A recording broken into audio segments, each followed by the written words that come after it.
Welcome to the Power of Purity podcast, the show that empowers men to experience their sexual gift in a healthier way.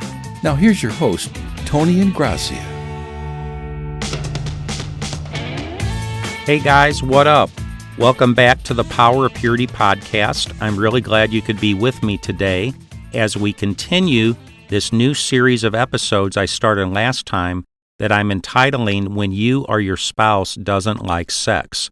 And if you were with me in the last episode, which was kind of the introductory episode of this particular series, then you know we began to talk about the reality that is so true for many couples, if not most couples, that one partner has a higher sexual desire and the other partner has a lower sexual desire.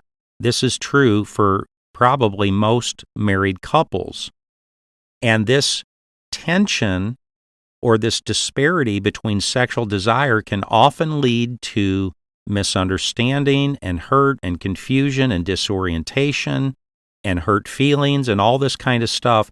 And so what do we do when you or your spouse doesn't like sex? How do we manage that in a healthier way? And so that's what I'm trying to speak to in this series of episodes. And what I would like to do is I'm going to review 4 common reasons that contribute to low sexual desire for many people. And then we're going to review 9 principles that I've identified that I believe are proactive steps that people can take when and if they're ready to begin working on some of these sexual issues that exist in the context, I guess, of their own heart and life, but therefore make these issues very powerful in the context of their marriage also.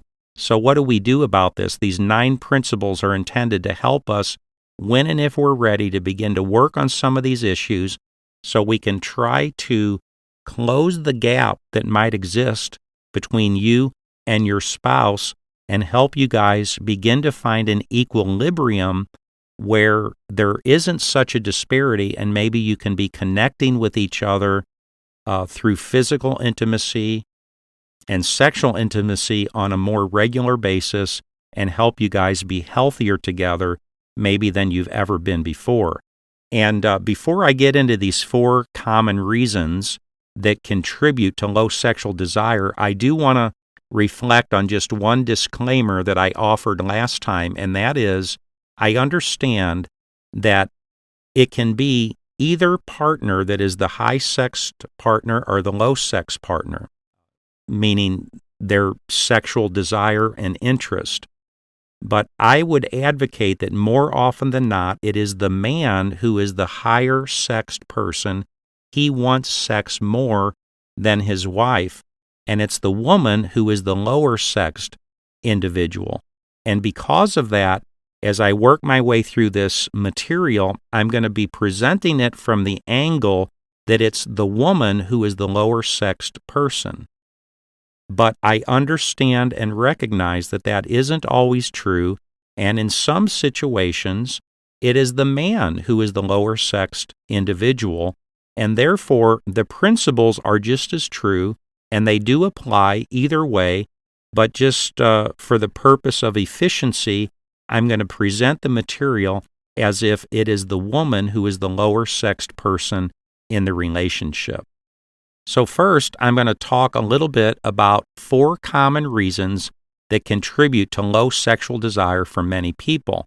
And although there probably are many more reasons than the ones I'm speaking to on this podcast, I've identified at least what I believe are these 4 pretty common reasons or issues that cause some women to have a diminished desire for sex or to be the lower desire partner in their relationship.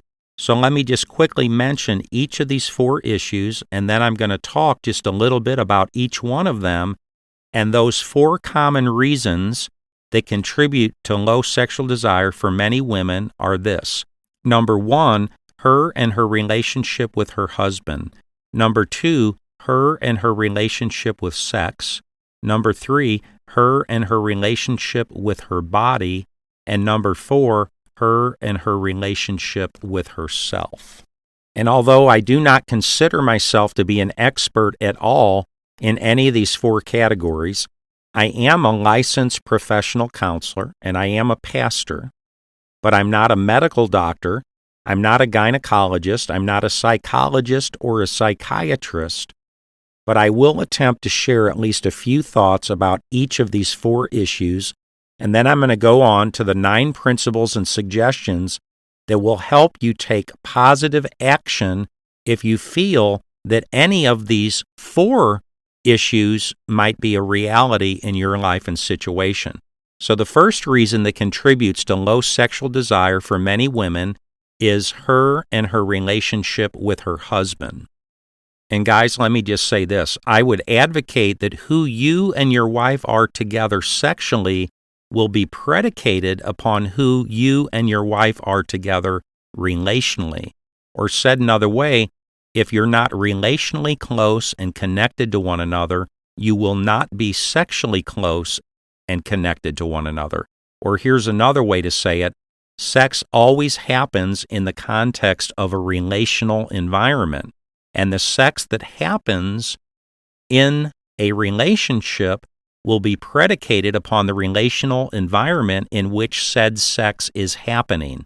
In other words, if you're close to your wife, if you're connected, if there's relational warmth and relational intimacy, and if there's a sense of trust, a sense of safety in the context of the relationship, then sex will probably be an intimate, safe, mutual, connected, warm, close, trusting, and satisfying experience. But if in reality your relationship is defined by things like distance, disconnection, relational coolness, if not relational coldness, and mistrust, then sex will probably feel distant and disconnected and cool, if not cold, unsafe, and be an unsatisfying experience. In this sense, I believe sex is kind of like a thermometer that reveals the relational temperature that exists in the context of a marriage. Or sex is a kind of mirror that reflects back to you something of the reality of your relationship with your wife. Or said another way, sex doesn't lie.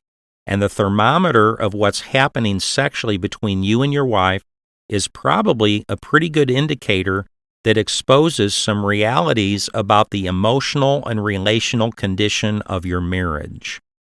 And just as an example of what I'm trying to talk about here, let me ask you guys a few questions, and I invite you to try to be as honest with yourself as you can possibly be. And again, the purpose of these questions is to help us try to connect the dots a little bit between the kind of sexual relationship that I'm having with my wife and the kind of relationship that I'm having with my wife. Because, as we've already established, who you and your wife are together sexually is going to be predicated upon who you and your wife are together relationally. So here's just a few questions and a few things to think about. How do you think your wife experiences you in relationship? Does she experience you as an angry person? Does she experience you as an emotionally distant person?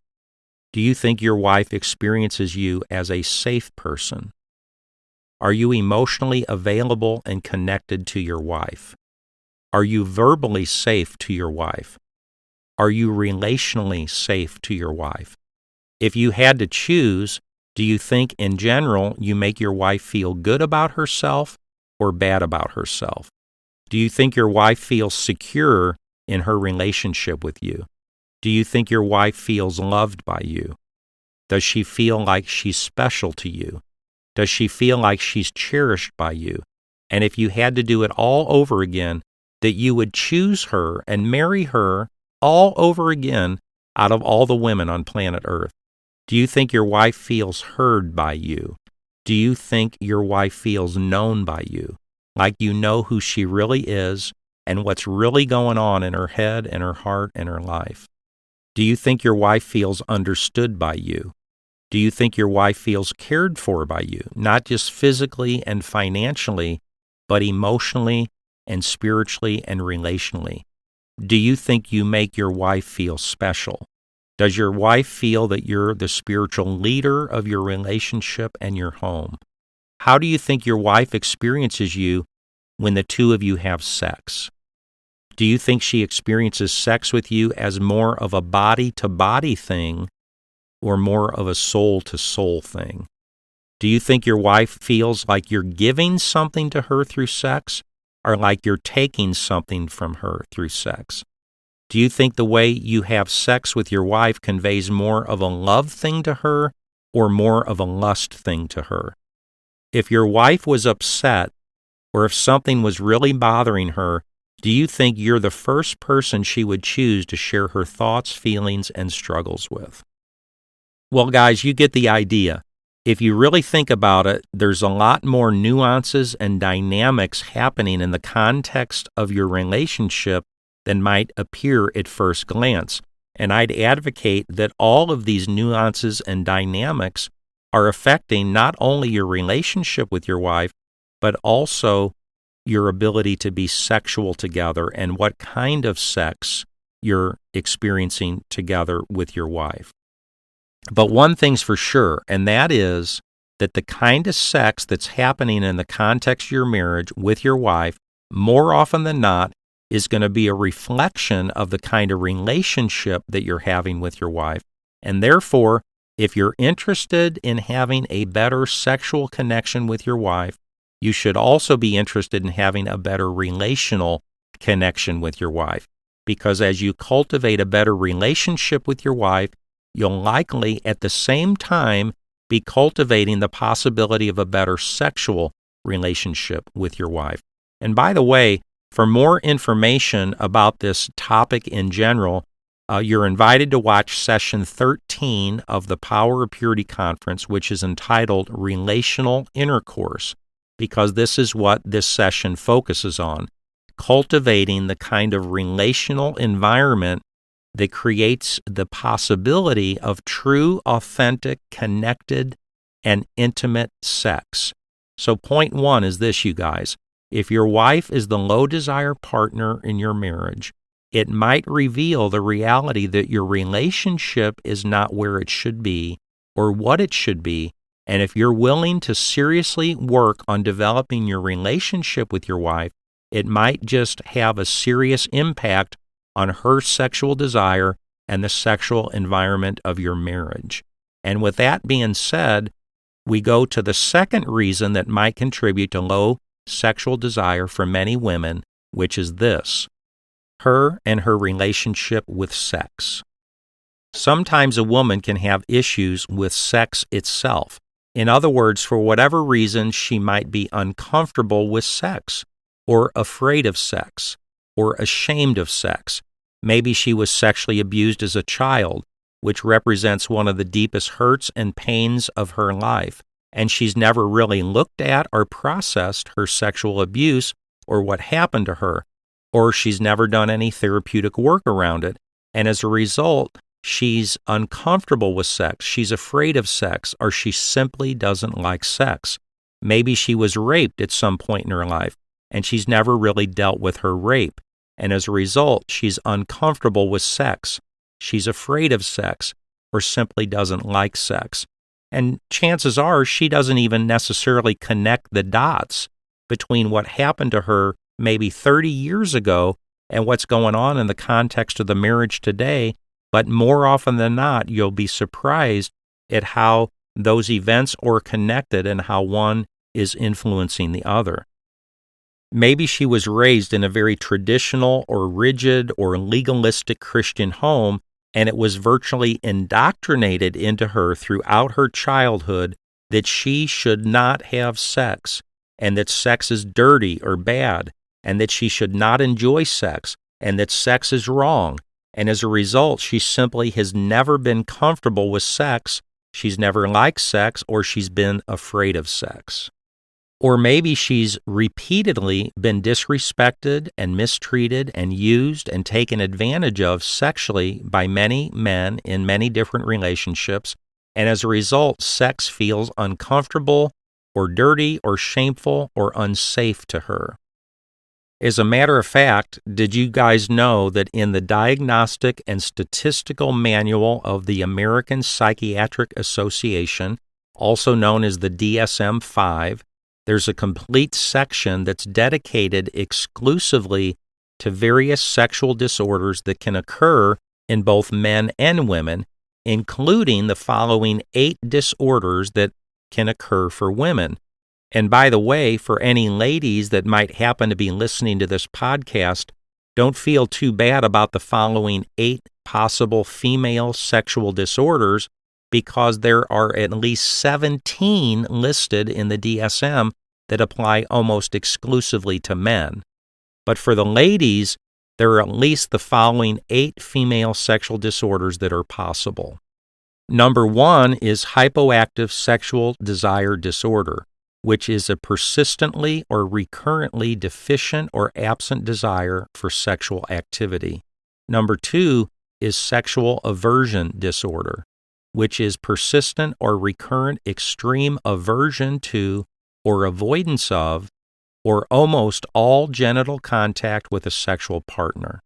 Number 3 is female sexual arousal disorder, which is persistent or recurrent inability to attain or maintain until the completion of sexual activity and adequate lubrication or the swelling response of sexual excitement. Number 4 is female orgasmic disorder, which was formerly referred to as inhibited female orgasm, which is the persistent or recurrent delay in or absence of orgasm following a normal sexual excitement phase. Number 5 is dyspareunia, which is persistent or recurrent genital pain associated with sexual intercourse in either a male or a female. Number 6 is vaginismus, which is recurrent or persistent involuntary spasm of the musculature of the outer third of the vagina that interferes with sexual intercourse. Number 7 is substance-induced sexual dysfunction, which is sexual dysfunction that is caused by substance use or the use of medication. And number 8 is sexual disorder not otherwise specified, which is a sexual disturbance that does not meet the criteria of any other specific sexual disorder, examples of which might include marked feelings of inadequacy concerning sexual performance or other traits related to self-imposed standards, or it could be distress about a pattern of repeated sexual relationships involving the succession of partners who make the individual feel used or diminished by said succession of partners, or it could be persistent and marked distress about sexual orientation. So guys, the point to all this is that there are obviously many different nuances and reasons or categories that a person, both male or female, can experience significant difficulty with both sexual desire and or sexual function. Now, this principle was absolutely true for Sherry and I in the early years of our marriage. Of course, there were plenty of huge relational issues between Sherry and I that we were going to have to figure out and work on before we could be healthier together in the context of our marriage. So in other words, we had the reality of the first problem. You and your relationship with your husband. Sherry had major relational issues with me that were hindering our ability to be healthier together sexually. But the reality is that Sherry also had significant issues between her and sex that had absolutely nothing to do with me as her husband, and those issues, in fact, existed in her heart and life and soul way before she even met me. And the fact is that those issues that lived in her and held power in her soul followed her into our marriage and seriously contributed to the damage of our marriage. The fact is that Sherry and I were both very deeply broken people in and around our sexual selves before we even met. And therefore, when we finally did meet and we ended up getting married, we were essentially doomed to be a sexual disaster together because of the brokenness that already existed sexually in both of us as individuals. But for our purpose here, our story affirms this principle that sometimes a woman can have issues with sex itself. If you've heard our story, you already know some of this. But Sherry had issues in her family of origin. She was raped when she was 13 years old, which was her first sexual experience. She was rather promiscuous through her teenage years, and she had an unwanted pregnancy and abortion at the age of 17. And it was the accumulation of all these bad sexual experiences that essentially left her in the place where she hated herself. She felt a deep sense of shame around herself and around the issue of sex, and she was very sad and depressed most of the time, and all this led to her 2 suicide attempts at the ages of 18 and 19 years old. And all of this because of her relationship with sex and her experiences with sex and what all of this had done to her. Or said another way, Sherry had huge issues between her and sex itself. And I'm just telling you guys, as a therapist, as a pastor, I'm suspicious that much of the time, women who have a very, very diminished sexual desire and they don't enjoy sex, they don't want sex, they resist against sex, it has something to do, much of the time, with them and sex. The reality is that people have had things happen to them in this broken world. People themselves have done things that they're deeply ashamed of, and they've never, ever dealt with these issues, these root issues in their story, in their heart, in their life. And this stuff has followed them into their marriage.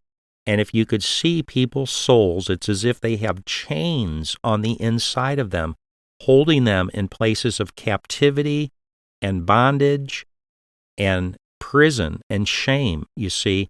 And God wants to do a deeper work in people's hearts and lives and break these chains and set them free from all this junk and all this shame of the past so they can come present into their marriage and begin to enjoy sex the way God intends it to be in the context of their marriage. So the good news is that despite all the pain and all the hurt and all the brokenness and disorientation that has occurred in people's lives and that occurred in my wife Sherry's life around the issue of sex, my wife Sherry, was an incredibly brave and courageous person. She was willing to do the therapeutic work necessary as she began to face her story and enter her story and process these things that were still alive and holding power in her soul. You see, she had never dealt with her rape. She never dealt with family of origin issues. She never dealt with her promiscuity or her abortion. And as she began to deal with these issues that had so wounded her life and her soul and her sexuality, and because she was willing to do this hard work, she began to experience profound healing from the deepest wounds of her life, and she made peace with herself, and she made peace with her past, and she made peace with her shame, and she has become the most awesome, beautiful, feminine, and healthy woman that God always intended her to be. And I can't tell you what a huge, significant, monumental difference it has made in the context of our marriage and who we can be together and who she can be with me as my wife, and even who she can be intimately and sexually with me. You see, because she did the work that was necessary between her and sex itself. So please, friend, know and believe, if you're listening to my voice right now, and if you've struggled with issues between you and sex, that there is hope, and there is healing, and there is redemption available if you're willing to begin to deal with your issues and do the work that's necessary for God to bring His deep healing into your heart and life. And that brings me to the third reason that might contribute to low sexual desire for many women, which is her and her relationship with her body.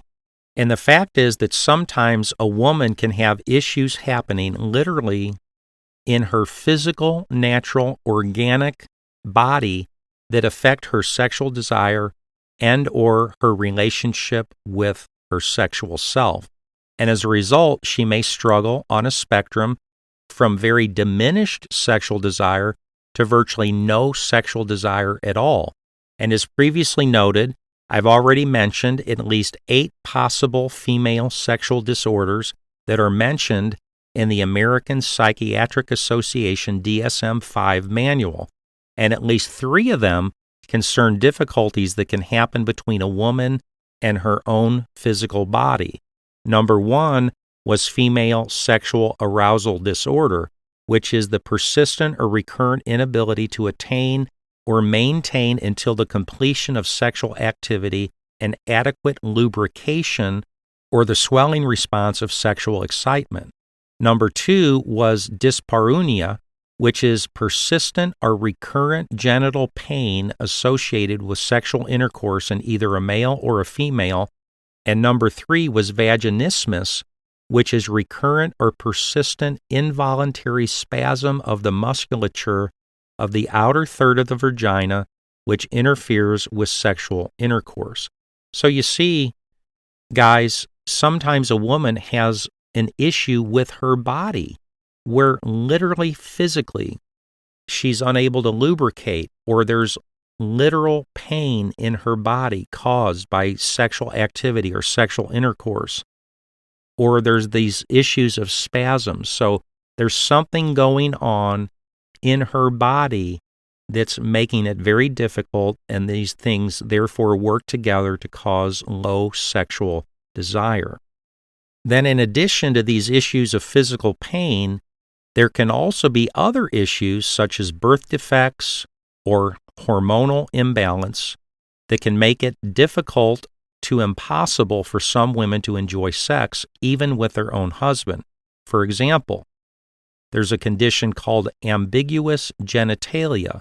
It's a birth defect where the outer genitals do not have the typical appearance of either a man or a woman.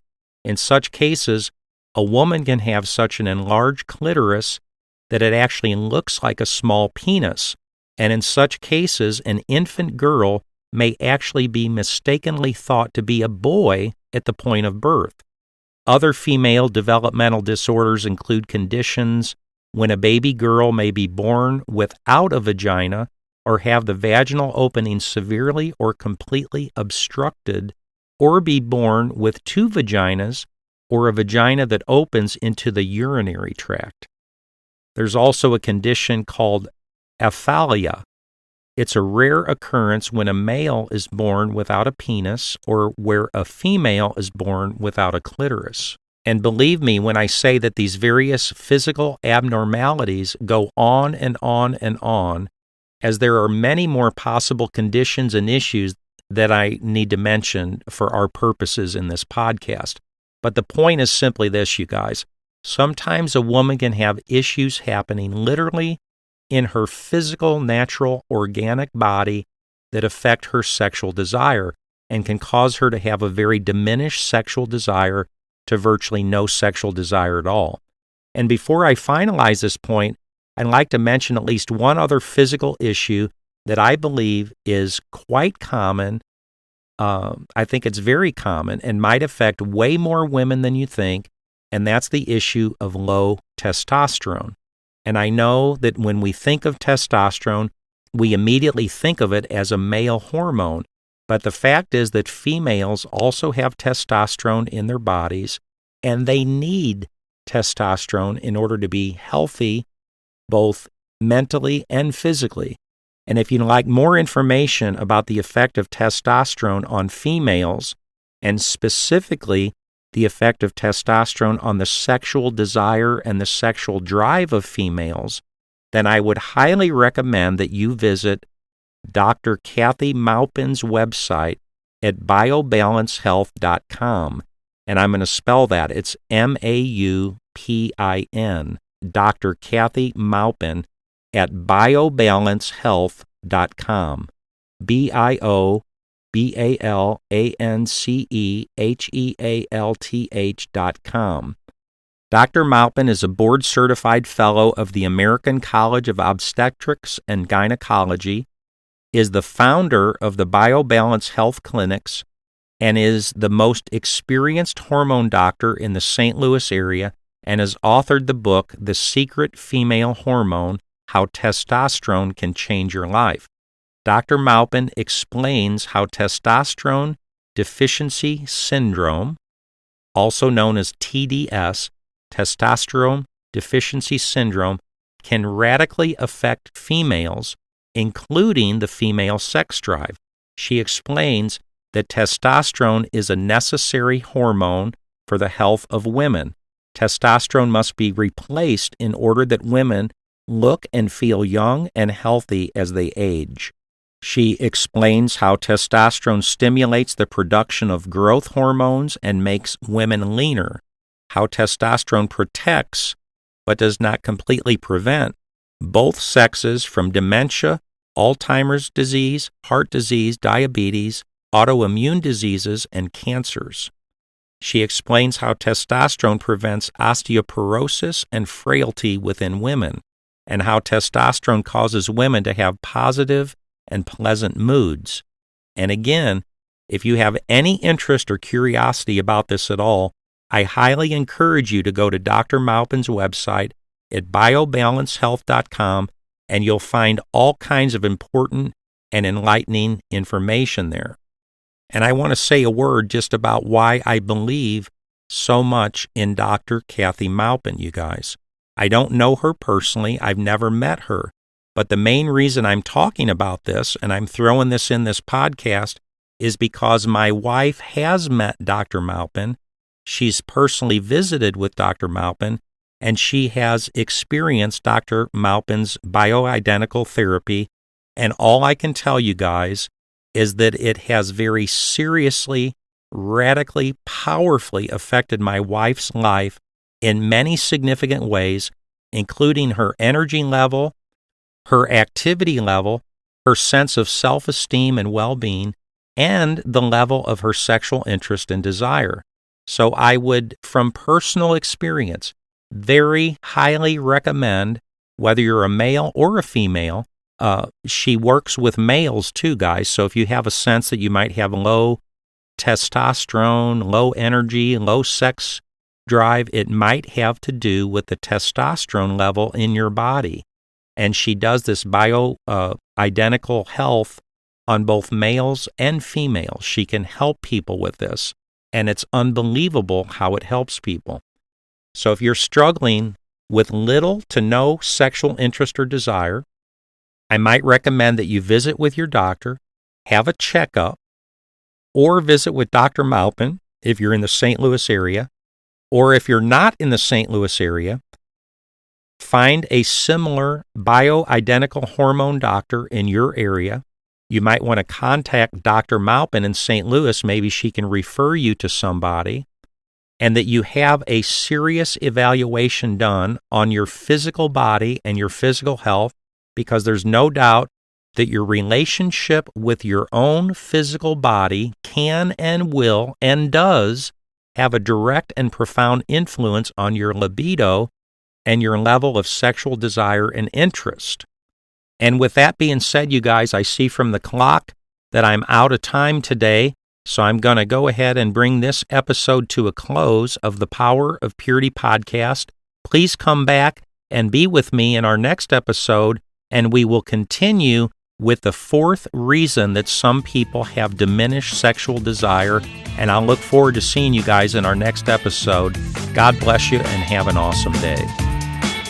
Thanks for listening. Visit powerofpurity.org for more resources and information. And if this podcast has been helpful or encouraging, please invite a friend to listen. Until next time, remember, there's power in purity.